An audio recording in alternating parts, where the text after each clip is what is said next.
Εδώ είναι μόλις έχει βγει από το blender.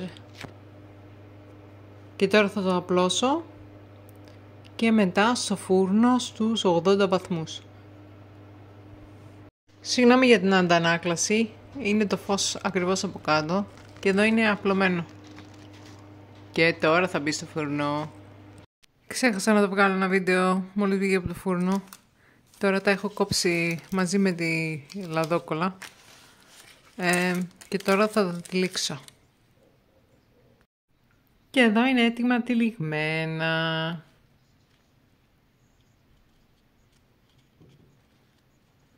Αυτά είναι με φράουλα.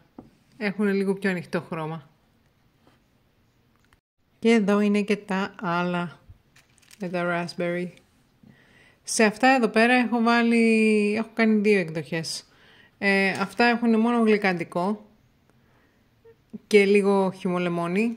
Και αυτά εδώ πέρα έχουν λίγο ξάνθαν και λίγη ζελατίνη. Νομίζω σαν υφή αυτά είναι λίγο καλύτερα. Είναι και πιο εύκολα στο τύλιγμα. Ναι.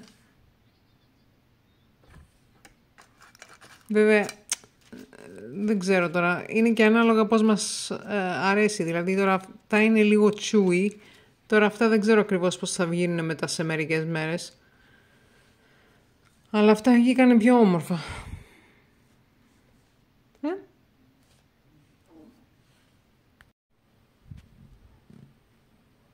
Και εδώ στο βαζάκι.